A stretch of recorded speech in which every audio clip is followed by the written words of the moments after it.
Good afternoon or morning, everyone. My name is Jordan Hale. I use the he series of pronouns. I'm really excited to join you all again today for our third webinar of the week. So we are finishing strong with my dear friend, Dr. Alyssa Perz, who's going to talk to you all about health professions advising here at Duke. And before we get started, and before I turn it over to Dr. Perz, we just have a couple of quick things we want to walk through per usual. So the first is that we do ask people to ask questions via the Q&A. You actually can start populating those questions in there now.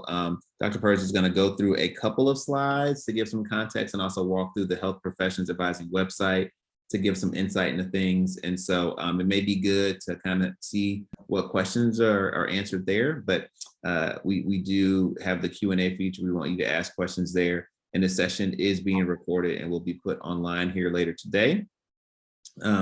And I just want to do a couple of quick things about upcoming webinars before turning it over. So we will have a webinar on June 8th that's about staying well at Duke. We'll do another health professions advising webinar on the 23rd. And then we have some webinars in August that we will also do. So just want to make sure people are up to date with those dates, and we will provide info for those when the time comes.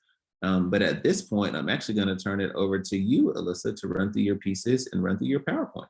The floor is yours. All right, let me get my slides up and we will get started.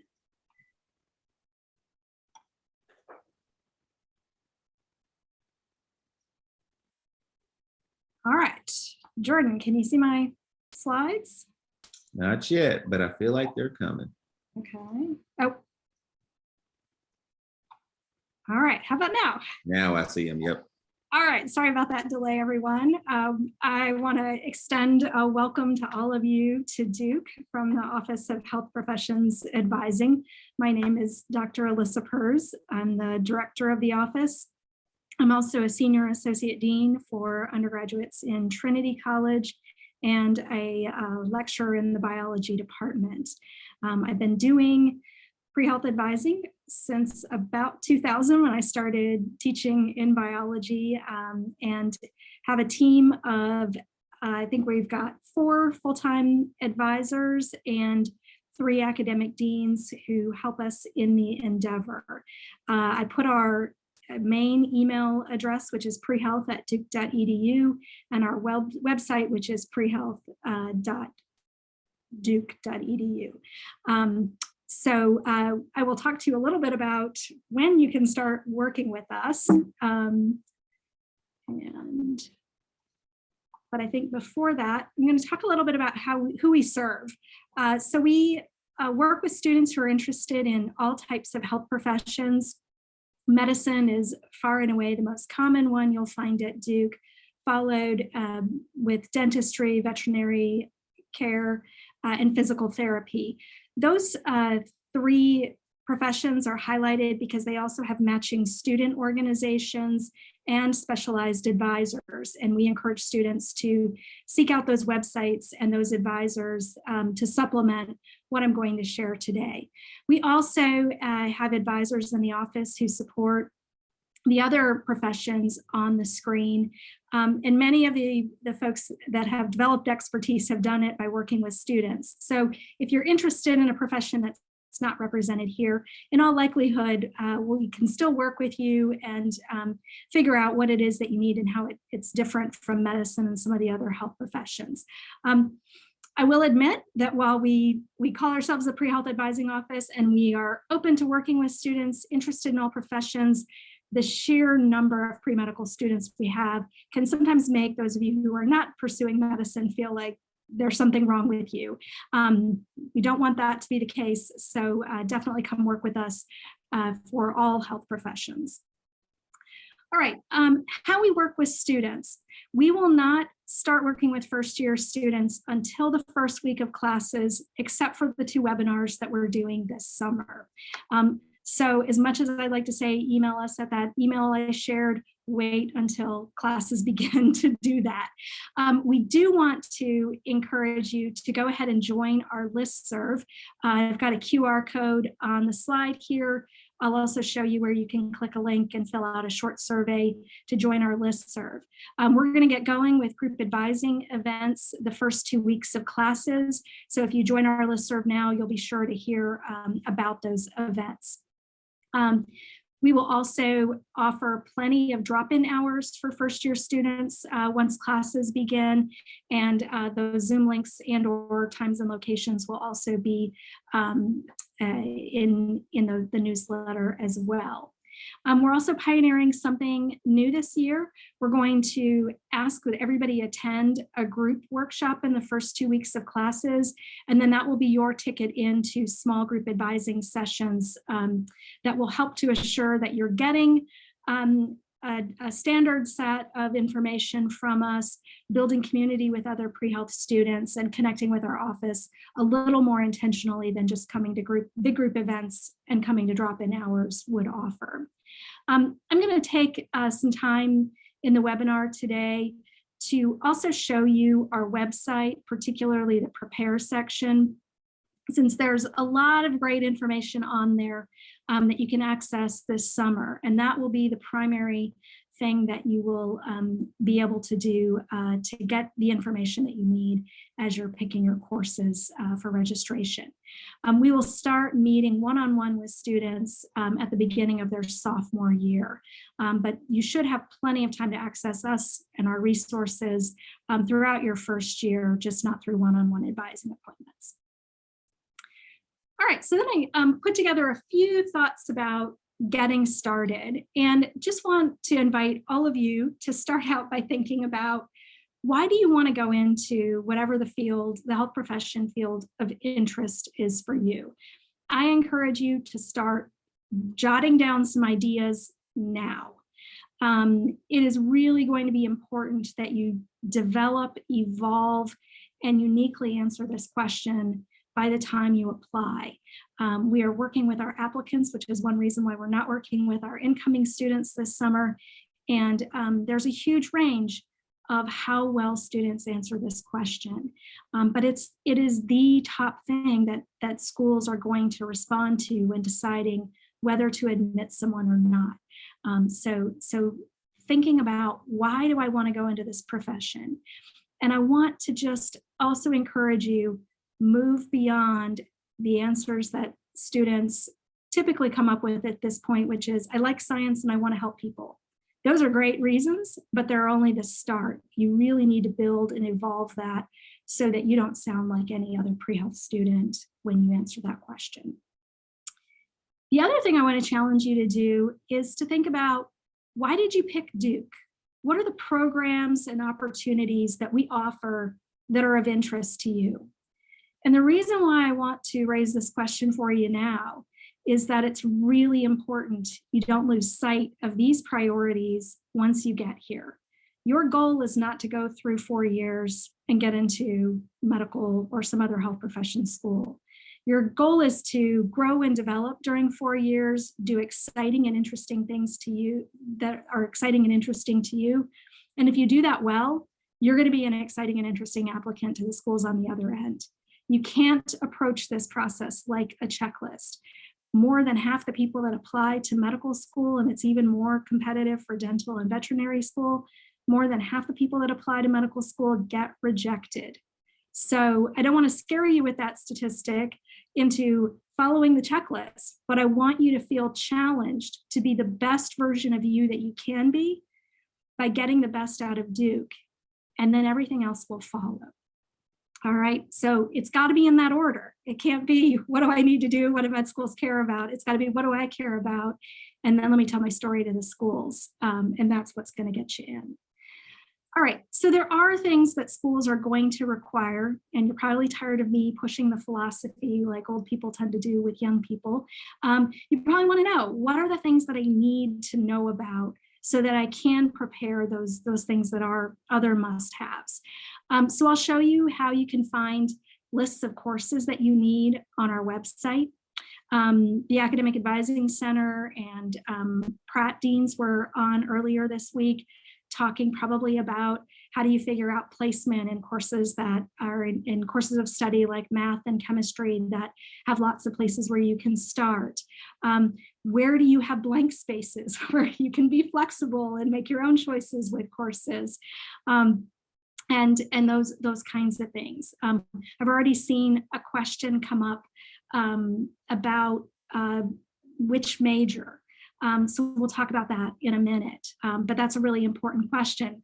Once you know what the pre-health courses are, then thinking about how does major complement that, fit with that, how does that also complement my program and other requirements and interests, because they all sort of have to fit together like puzzle pieces. Then we'll also teach you about the experiences that schools value, so that you do get things like shadowing experience and patient engagement and things like that. But there's a lot of flexibility for you to figure out, how do I want to do community service? What will I do for research? And then how much you do of all of those things. Some students enter very service oriented, social justice interested. Other students are going to want to make research the crown jewel of their application. There's no right or wrong, but there's probably right for you with those things. And then the last thing is, schools are trying to move away from checklists of courses and experiences because they don't want to value a very similar track of experiences. They want to see students express their individuality, bring a variety of perspectives to medicine, and then other skills that you don't necessarily develop through a particular experience or a type of class, that they want students to see things through a competencies lens. So we'll also teach students about those competencies. Sometimes not only are they great for helping you to prepare, but they can help you make choices between two really great experiences. You might lean toward one because it lets you develop competencies you haven't developed yet. And then the last thing is to really go back to this question that I started with of how does your career preparation fit into your goals and interests at Duke? It's okay. I can promise all of you, one of the great things about college is transformation is waiting for you. If you follow your interests and you pay attention to that small voice inside of you that says, you know, I thought I was going to major in biology because that's what I thought I had to do, but that public policy class has really got me inspired and I want to think about health systems at a policy level. So, you know, kind of always go back and forth between what have I done, what have I learned, and how does this help to feed my goals, and do I need to change anything? Pre-health students are some of the most notorious for coming in with a fixed plan and not wanting to deviate from it. It's not a sign of failure if you change your plan. It's a sign of growth and self-knowledge and broadening your horizons if you do make these changes. So once we kind of dig into the courses and experiences and the must-dos, I don't want you to lose sight of the opportunities, because they're really what's going to make your Duke education and career, as well as make you a great and appealing applicant. Jordan, I'm going to pause before I dive into the website and let you elevate any of the questions that you feel like we should look at. All right, so I got a couple here that might be good, and then we'll dive into the website, Dean Perz, because I do think some of them will get specific, but I think there are a couple here that are pretty general. So the first one is really just about science courses that a student should take. So what would you recommend about taking maybe Orgo 1 and 2 in the same year, and kind of just a plan for science courses might be good to kind of walk through some of that. Great, so I'm going to stop sharing my slides and start sharing my view of the website. So this is the landing page for prehealth at duke.edu. And so the general advice for prehealth students is take a look at enrolling in a calculus and a chemistry class in the fall. Which chemistry class or which calculus class will be varied based on your previous experience. So if you're coming in with advanced placement credits, you can go into higher level classes like organic chemistry. For the majority of you that don't have AP credit, you will probably take Chemistry 101. And so let's go into this prepare section. It's one of the menu items at the top of our website. And I'm going to open up our planning classes and schedule page here, and point out to you that we have sample schedules for you to think about where to start. And when you get into these, this is going to open a Word document, so I'm not going to go there, but encourage you all to look, because there will be schedules for Pratt students. There will be schedules for students that have various types of advanced placement credit that will help you to figure out where to get started. The academic advising website is probably the best place to start if you want to figure out the placement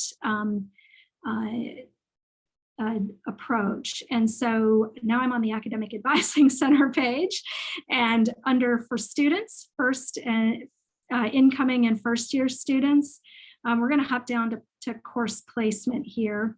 And what I want to highlight is there's some courses where placement matters. And so just looking at this list helps you to makes you aware of departments where there tends to be a hierarchical set of classes that you move through, and there are options for where you start. So if we look at our chemistry department, I've got a whole chart of here's a course, and then here are characteristics of a student that might enroll in that course.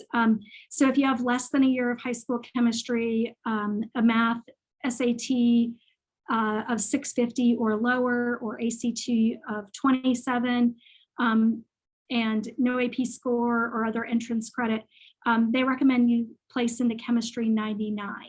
Most of you will place into Chem 101. This assumes a year of high school chemistry, math SAT greater than that 650, either no AP credit or an AP credit of less than 4. And you'll take Chem 101. And so keep working your way through this. If you're going into organic chemistry, which was the example, you will need to have a 5 on the AP exam in order to place into that class. All of our placement is based on data, with students coming in their first year and looking at the backgrounds they have. So for some students, the idea of going into organic chemistry seems kind of scary. Other students feel left behind if they don't have that. The message is don't pay attention to other students, pay attention to the placement data, talk to the chemistry department, figure out the best place for you to begin. If you're a pre-health student, you are going to take chemistry all the way through biochemistry. So you want to start with a strong foundation, not get through the sequence as quickly as possible. I usually don't have to remind pre-health students that grades are pretty important in the admissions decisions. So you also don't want to put yourself into a class where you don't have a background and aren't likely to be successful. You've all been fabulous students in high school, but you've had a variety of backgrounds. So use the placement advice in math and chemistry to figure out where to start.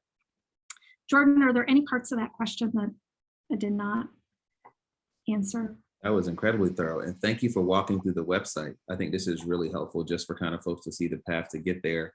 And just also for all those listening, the Blue Book website also brings you to this place. So if you started on the Blue Book site and end up clicking on something related to course placement, it will route you here to either the Trinity or Pratt sites to get the information you need on course placement. So, yeah, and then I would just do the same with mathematics. You'll notice I did not recommend taking biology or physics. Students will often ask us about those courses coming in. They kind of say, well, I don't really like math and chemistry, but I like biology. Why can't I take biology? The challenges are intro level biology class, Bio 201, assumes that you have at least a semester of chemistry, either by AP or with Chemistry 101. There's often not as many seats in biology classes. So that tends to be sort of the normal order of things. The other is that students are often taking physics in their senior year and they want to do physics at Duke while it's fresh. Unless you want to major in physics, I would encourage you to take the courses with other first years, the chemistry, the calculus. Physics is largely going to be late sophomores, juniors, seniors, people that have a lot more experience in the STEM courses at Duke. And it's a really competitive environment where you just won't compete as well as you would if you're taking classes with other first years. So again, if you want to major in physics, ignore what I said about not taking physics. There's a special set of classes for physics majors. If you're in Pratt, you'll take physics earlier than our Trinity students. But generally, most students are going to start with calculus or chemistry. While I'm here, I want to go back to the Prehealth website and try to be inclusive for friends who are not pre-meds and show you that in the prepare section, we've got those most common career pathways, dentist, medicine, dentistry, veterinary medicine, highlighted with their own pages. But if you're interested in other careers, we do have a list here and then more information about how to figure out what classes those pathways will require. The one exception to the chemistry calculus beginning place is nursing. So if you're coming in interested in nursing, I would start here and look at the course requirements for that rather than diving into chemistry and calculus. But everything else, chemistry and calculus are going to be a safe place to start. Awesome. Thank you, Dean Perz. I'm going to jump into, you were talking about physics, so I think this is a good one just in terms of placement for physics. So the student asks, if they get a 4 or 5 on the AP Physics C exam, will they fulfill their pre-med requirements? Will they continue to have to take physics at some point at Duke? Okay, so I'm going to have to look up what Physics C is because I always forget the various physics options. So I'm going to go back to course placement on the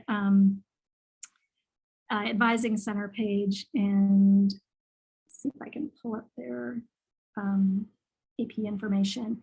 There are physics classes that we do not give credit for. So physics 1 and 2, but physics C looks like you'll get credit here. I want to encourage everybody who's in Pratt to defer to Pratt advisors about this because I think you do need to take 153 or higher. But if you have physics C for both mechanics and electricity and magnetism, you do have the option from a pre-health perspective to not take any more physics. Most of our students, however, do wind up taking at least one of the 2 physics classes here. So one of the, Jordan looks like he's tired of me talking. I'm going to share with you some wisdom from my office, which is so often the answer to questions like this starts with the phrase, it depends. And so I'm going to tell you that it depends for AP credits in general. In most cases, we do encourage you to place into the higher level classes at Duke and then look up AP policies at medical schools as you get closer to applying. Part of it is what's true now can change by the time you apply. But there are very few schools that will not accept AP credits. But some of the most competitive schools like Yale and Harvard come to mind. They would like to see you either take one class in college or something at a higher level than what your AP credits represent. So that kind of nuance around AP policy is why I start with the it depends and can't give you a straightforward answer. If you've got the credentials as you take science courses to be competitive at schools like Harvard and Yale, then you may need to respond by taking an appropriate physics class that meets their policies. If you're looking for your best state school and they don't care about AP credits and they'll take them, then you may not have to take additional physics at Duke. So I wish I could say things with fewer words, but so much is dependent on individual schools. Yeah, that's totally fine. And as somebody who has family members who went to state school, medical schools, those are great too, but so are Harvard and Yale. So, you all will be amazing physicians if that's what you would like to do. So, it's funny, you started with the philosophy pieces, Dean Perz, but we've actually got a couple of questions related to that. So I would love for you to talk a little bit about, somebody asked, when should they decide for sure if they want to go to med school? And then also somebody asked, how do you suggest navigating your Duke career if you're uncertain about going to medical school? So I'd love for you to kind of talk about those pieces and kind of the spirit behind making the decision like you did when you started the webinar. Okay, great. Thank you so much for asking both of these questions. This is one of those places where it's almost like you got to put blinders on and ignore what's going on around you, because you will feel tremendous pressure from other pre-health students to do the opposite of what I'm saying. And that is, you can take your time. One choice for students who are uncertain about medicine or have other interests is to take no math or chemistry in this first semester, or take math and chemistry for other reasons related to interests. But you do not have to come to Duke knowing you want to be pre-med and be fine. I love sharing the statistic that 80% of our students will take one gap year or more between Duke and medical school. So that means that there is no rush to get everything done by the end of your junior year and apply between junior and senior year.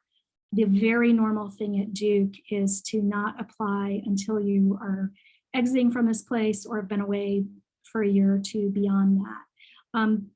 So I really try to avoid talking about a pre-health track, or there's a pace, or students are behind if they don't do things. Everybody needs to move through this at their own pace. The courses for pre-med are challenging.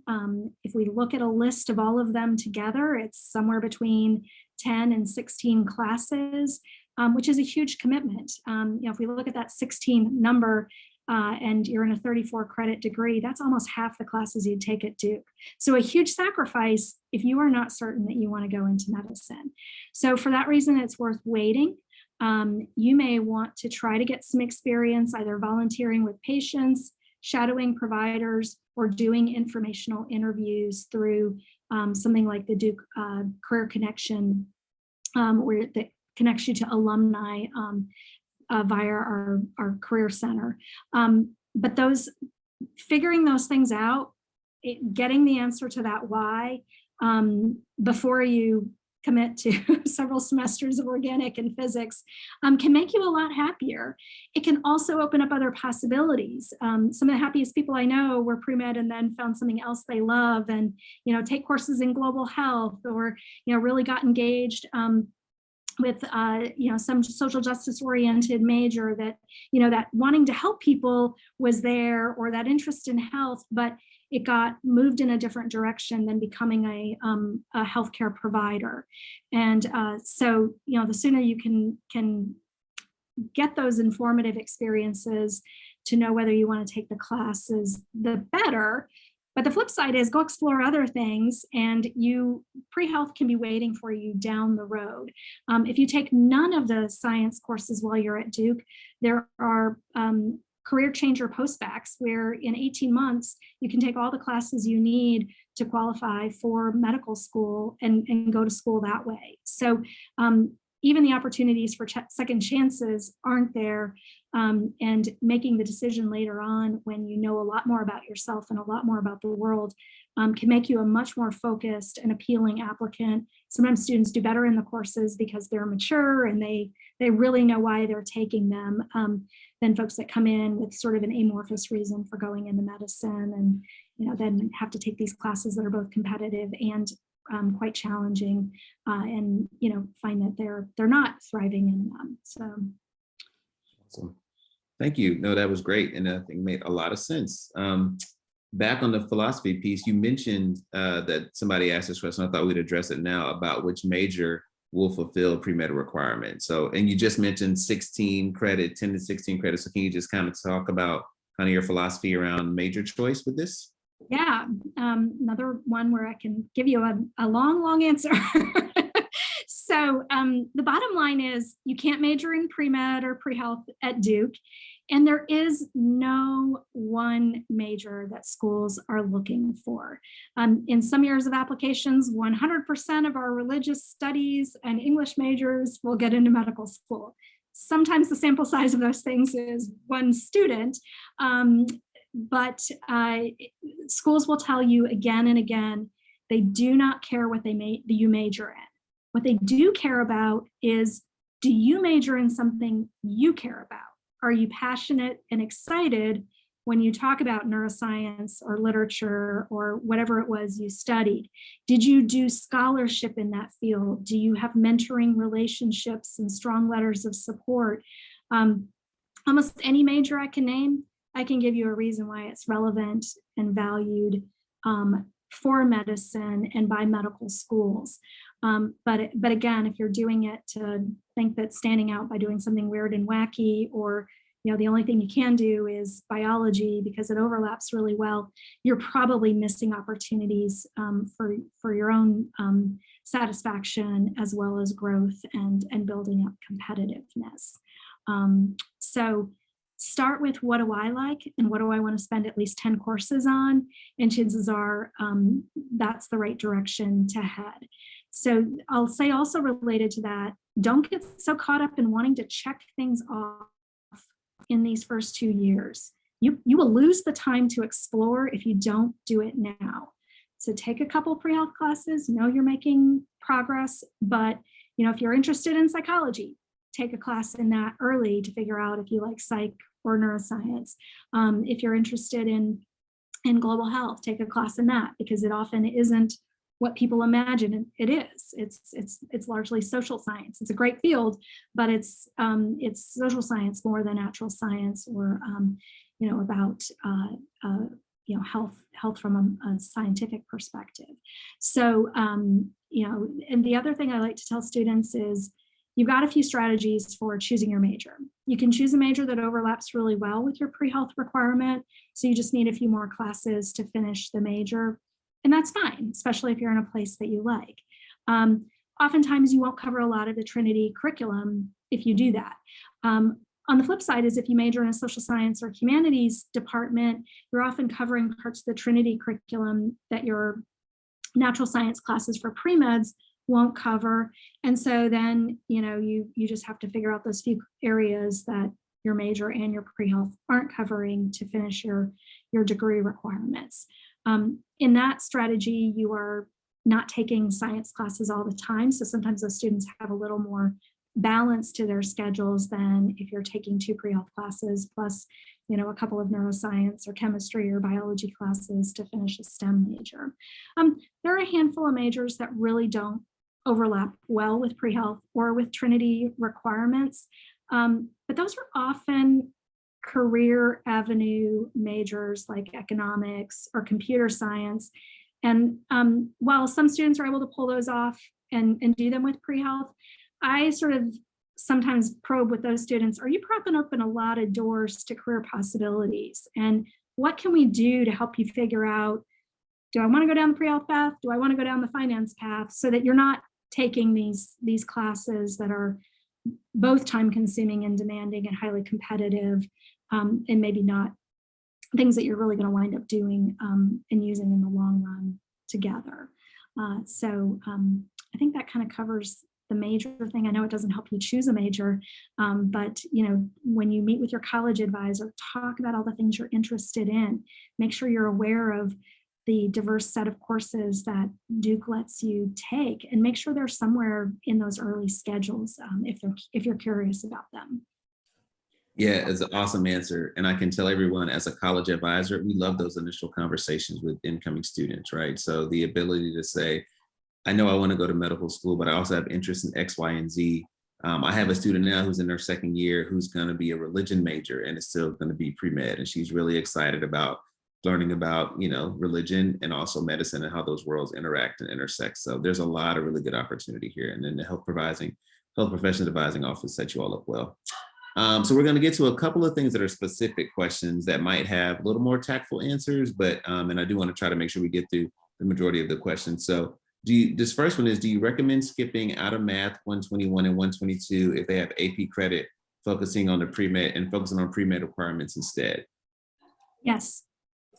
Awesome. There we go. So thank you for asking that question. That was an awesome answer. So what do you recommend to students who place in a higher level class but don't have AP credit? And to add to this perspective, the student has taken Calc 1 and 2 in high school, but they don't have the AP credit. Does it mean they would need to retake the classes for entrance to medical school?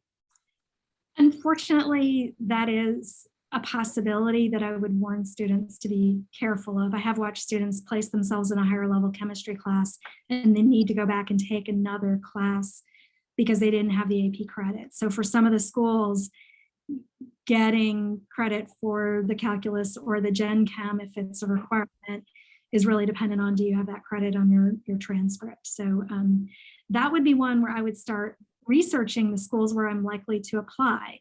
One year I looked, none of the medical schools in the state of Georgia had any math requirement. I was talking to a student who was from Georgia, and that was where they were going to start looking at medical schools.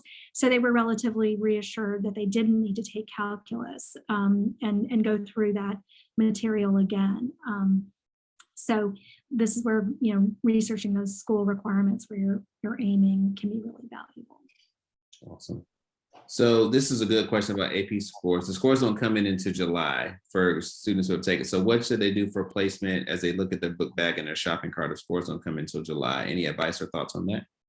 Yeah, we usually get AP scores if you have them sent to Duke before you register. So anything that would require that score for enrollment, we will have it. I think what you do between now and then is you figure out, okay, given my experience and that I do have this test score coming, if I get this score, then this is the class I would enroll in. If I get this other score, then this is the class I'll enroll in. And you can use things like the schedule builder to set up various scenarios and save them. And then when you know what your score is and are ready to make a final decision, you can go ahead and enroll. There are some classes, particularly in the range of Chem 99 and 101 and Math 105 and Math 111, where faculty may do some placement tests in class when you get to Duke. So those are some where placement becomes ambiguous. I recommend this for these situations with math and chemistry, as well as foreign language, where you might have to wait to talk to your professor on the first day to finalize a decision. Build a schedule where, okay, I'm going to enroll in, I'm going to make my best guess and enroll in this class, but I'm also going to leave space that if I need to get into the other level, I've got a plan for adjusting my schedule. So I'm not going to enroll in a writing 101 that's at the same time as that other section, or, I'm going to sort of do what I can to be prepared to pivot if I get additional information and need to make changes. Great, thank you.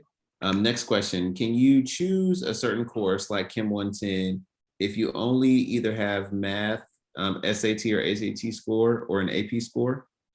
I would not put myself in 110 unless I had an AP 4 or 5 in chemistry. That is the exact scenario I was talking about, where a student put themselves into a higher level class, but wound up actually having to take another class to meet a matriculation requirement by a school because they were missing that AP credit. Awesome. This next question is about math credit. So this is up my alley because I love math. Science is also fine too, but math is more my jam. So the student is asking, and this is broad, so it may be tough to answer specifically. This might be an it depends answer, but they generally want to know what math courses does a student take in their first semester based on their high school experience? So it used to be that most students would take calculus, and for pre-medical students, we are talking about calculus.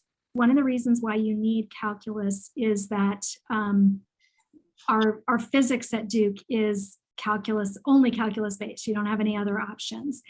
But with the advent of majors like computer science, where courses in discrete math and things that aren't calculus are more valuable, I would recommend this website that I just came to from the Academic Advising Center with mathematics placement. They really walk you through a variety of scenarios, from placement guidelines that, like I've talked about, for placement in calculus classes.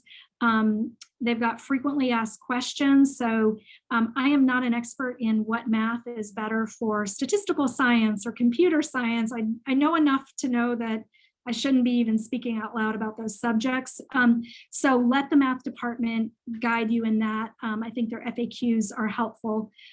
They've got some self-assessments you can do this summer. Don't cheat, really go in, do them cold, do them honestly, grade yourself, follow the advice. All of these things about options are really to help you find your best place to start in these departments.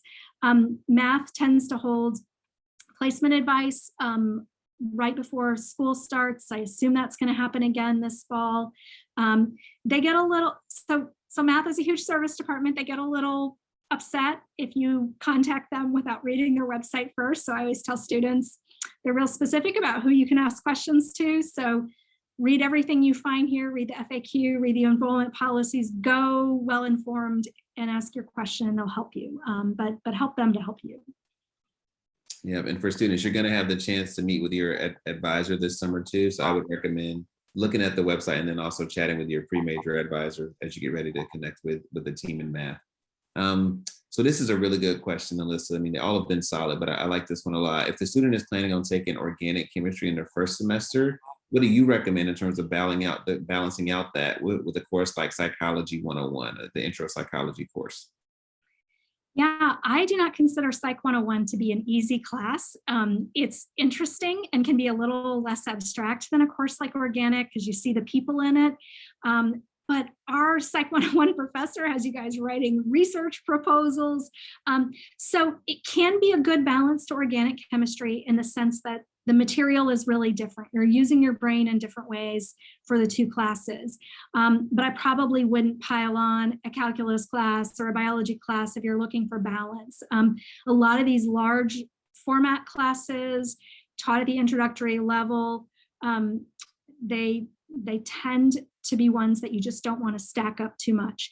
People in Pratt, close your ears for a second, but those of you in Trinity, we advise you not to take more than 2 math or science lab courses in your first semester. Pratt is going to do completely different things, but that's just the engineering curriculum. In addition to that, I would advise you join a peer facilitated study group through the SAGE program at the Academic Resource Center, participate in group tutorials. I'd much rather have a student using those sorts of helping resources. It helps you stay on track, practice regularly, figure out what you don't know before the big tests. One big difference between high school and college and why these classes are hard is you might have 3 assessments and very little assignments in between. And you don't really have a good sense going into that test whether you're ready for it. So the more that you can do to be talking out loud about this subject, working with your peers, practicing, will really help to assure that you get the kind of grades that you want. Awesome, thank you. From your opinion and your work doing this, Dean Perz, are there any med schools that look negatively upon transfer credits from AP or IB classes?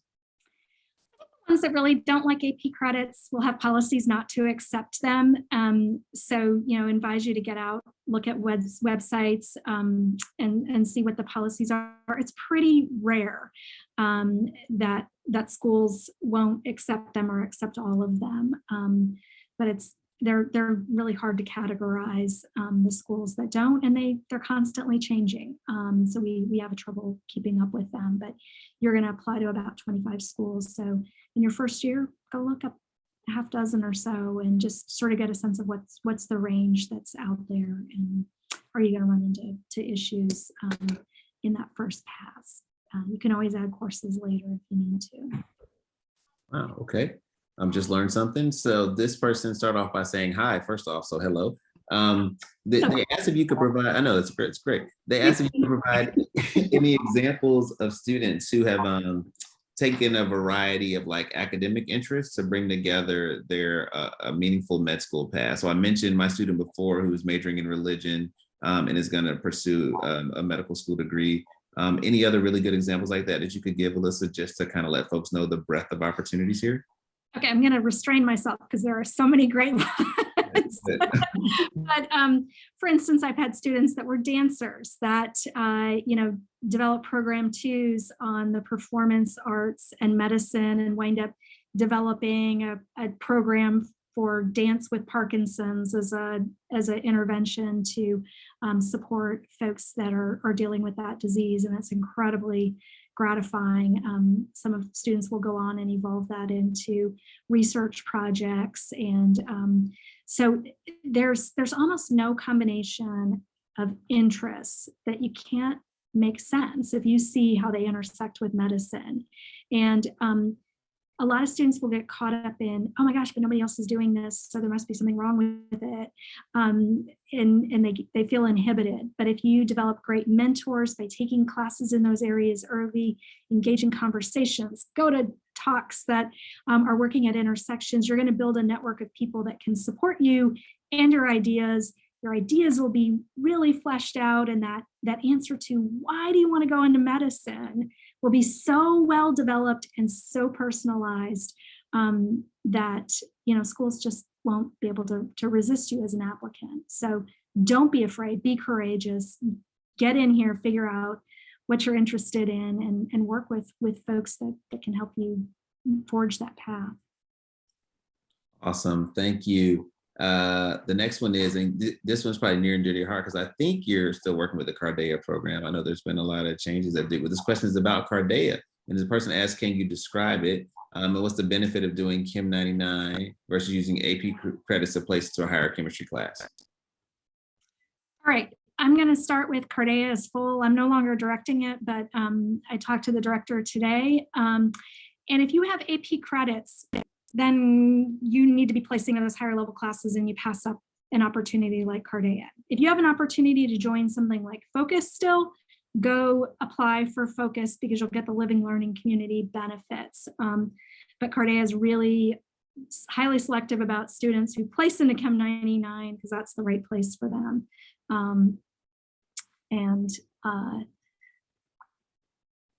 Sorry, I'm getting a, do you want to quit Zoom? And I don't want to do that, but I have to pick the right answer. Yeah, we need to Dean Perz. Do not quit right now. Solid updates while we speak. So sorry for my distraction. But yeah, so go read the Cardea website, reach out to the director. If Chem 99 is the right place, if you've got AP credits, then we'll help you find other pathways to build community. Great. This next one is about MD and MBA programs. And the question is the prep for those programs different in any way? And I feel like the answer is yes, or maybe not, but I don't know. I think this is a good question. I think most other professional schools just don't have the long list of classes and requirements, compared to law school, business school. Business schools, sometimes they want you to have some quantitative background, but you're going to have calculus, statistics, chemistry. You might choose to take a course in accounting or something, but it's really a handful of courses different. What I don't know about MD, MBA programs is if like standalone MBAs, do they want you to go out and have business experience, or is that pre-med experience? So I would get on the websites of programs that offer combined degrees. You can always laterally enter an MBA program once you're in a medical school if it's got an MBA, but look at the combined degree programs and kind of figure out what they're looking for in applicants, and is that experience important, or do you focus on the MD prep and apply to MBA with a good justification for the combined degree? Thank you all for the questions. We got about 12 minutes left, so just wanted to point that out there, and we're getting through as many of these as we can. So not only thank you for your patience, but thank you for the questions, and thank you, Dean Perz, for answering them. This one might be a quick answer, but it might not be. The student wants to know, does Duke Medical School give preference to Duke undergraduates? Not a short answer. Yes, they like our undergrads, and 20 to 30% of any incoming class is our students, but that's 20 to 30 students out of 300 applicants we have coming out of Duke every year. So it's always our #1 school, but it's not a sure thing by any stretch. Great. Can students get involved in programs like shadowing or gaining a little experience in the pre-med outside of classes? Or will that take place later on? Kind of what's the process for shadowing physicians and things? Yeah, so we prioritize sophomores and higher. In fact, right now we're prioritizing juniors and higher for shadowing. You can shadow at home using your own network, things like that, but we won't clear you through our process until you're a little bit farther along. We just have to, with all the demand we have, we just have to prioritize some groups of students over others. So sorry about that, first years. Even if you earn a 5 on the AP Bio exam, can you still take Bio 201, or will you automatically be placed into the higher level? most situations, we will not force anybody into a higher level class. Chemistry, and by contrast, will get a little bit fussy if you try to go too many levels down. If you've got a 5 on the AP Chem exam, you can't take Chem 99, for instance. Biology, they only have the one class. So if you have a 5 and choose to take 201, 202, that's fine. If you're interested in doing biology and psychology as a double major, should you finish your bio major first and then take psychology classes? Kind of what's your thoughts around that? But I don't think you want to do 8 classes of anything. You don't want to do your whole psychology degree in your senior year, just because there is some stacking and probably some hierarchy that comes with that. But it's what I would say is get some exposure to psychology early so you know that interest is something you want to do. But often what students will do is prioritize their pre-health classes, because finishing those will determine when they're ready to take the MCAT. And since biology overlaps better with the pre-med classes, in all likelihood, you'll have more psychology classes later. But I would try to use those psychology classes to bring balance to my biology and pre-med classes throughout, rather than postponing all of them. Yep, as an advisor, I totally agree. Mix them up. It helps you think better. You're using different parts of your brain. So I think that's great. Is it possible to obtain a major and a minor while fulfilling your pre-med requirements? Almost all of our pre-med students are going to get a chemistry minor. So bend down and scoop that one up if you meet it. And then everybody's got to have a major to graduate. So it is definitely possible. This student is asking if they have a credit from their AP Calculus A, B, and BC. Do they still need to take a calculus course from medical schools if they're a Trinity student? The only situation I can think of where you would need more calculus would be if you're going to be in a major that requires it. So chemistry, physics, math, statistical science are all going to require some more things. Pratt students are going to do more. The thing Trinity students need to be aware of is you have to take 2 QS classes. One has to be in computer science, math, or statistics. If you are not taking any calculus, then make sure that statistics class you take for pre-med is coming from the statistical science department. So don't take it in sociology, don't take it in psychology. It will not fulfill that credit requirement. And just to be sure, QS stands for quantitative sciences, is that right? Okay, perfect, yep. So this person asked about submitting AP scores. We got a couple of these, but do they need to submit their AP scores through the College Board? Can you just talk about the score submission process if you're familiar with it? Yes, so this is going to be handled by the registrar's office. So I would recommend that you just Google AP and Duke Registrar. You'll get the number that you need. But if you self-reported AP scores to Duke in your common application, you are not done yet. You do need to communicate with College Board, pay them whatever it costs to send them, have them sent to Duke. I advise students, do not waste your money suppressing scores. We're only going to highlight the great things. We're not going to put the scores on your transcript. We're only going to put the credits earned.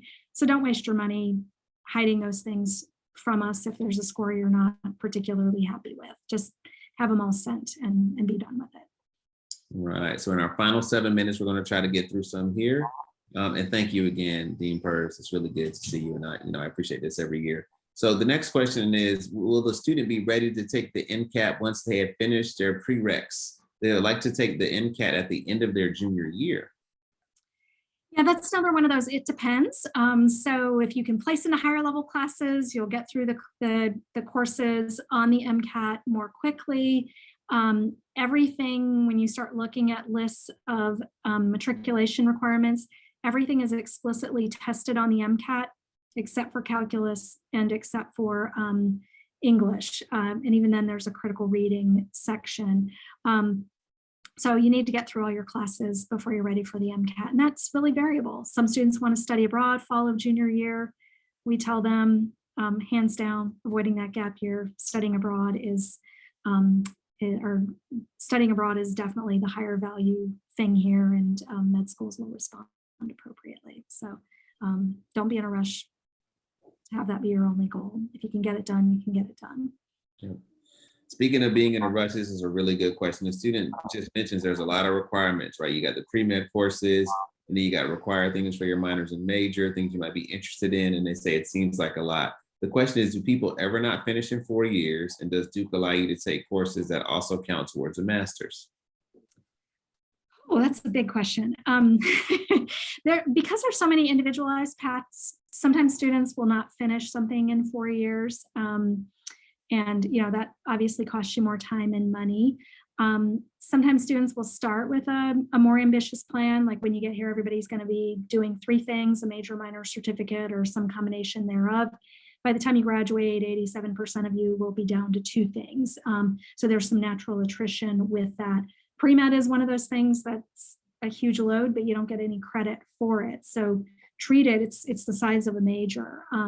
So, and depending on how well it overlaps with your major and other things you need, just respect it and reassure yourself that you're building qualifications to get into med school, even if you don't get some credential directly for it from Duke. We have a couple programs, one through the School of Nursing. There's one in engineering. There's one in the Nicholas School, Global Health, where you can get some credit toward your undergraduate degree, as well as some courses toward either an accelerated Bachelor of Science in Nursing or a master's program. Great. A couple of quick ones in here. The student asked, do we know the maximum number of courses you can take per semester at Duke? I think that we recommend 4, but there can be more. Like I know some students maybe have 5, but we really recommend trying to do 4. Is that right? Or 4.5? Yeah, 6 is the absolute max, but we won't let any first year do 6. I think the typical max for a first semester student is going to be 5 credits. And that's 2 half credits, usually focus, music, dance, PE, marching band, something like that. Great. Should students avoid taking pre-med classes when they study abroad? Yes, anything a med school or other health profession school wants you to have coming in the door, they will not take it if it's from a foreign setting. So when you go abroad, do language, do your major, do Trinity or Pratt requirements, do other fun things, and take a break from the pre-health courses. What is the maximum amount of credits you can earn from your AP classes as you get ready to start here at Duke? 2 for Trinity. I'm going to have to refer everybody over to Pratt because I don't want to misspeak. They definitely let you have more, but there's no limit to how many classes, AP credits you can use to place into higher level classes. Also, if you're looking at a STEM major that's got a calculus, co-rec, physics, chemistry, biology, sometimes AP credits can fulfill several of those co-requisite requirements. Most departments will put a cap on 1 or 2 AP credits to count toward the requirements for the major. So if you're a biology major, those 10 requirements that need to be biology classes, you'll be limited. All right, we're gonna try to get through our last couple. So the student is asking, is it possible to meet all the requirements for virtually any med school, even without using any AP credit and starting from your basic level courses? Absolutely. Good. If somebody said they were paranoid, I was like, we can ease that paranoia right here. Dean Perz can do it. Can you take pre-med courses over the summer? Yes, and they're often some of our highest enrollment classes at Duke, and you can also transfer them from other schools.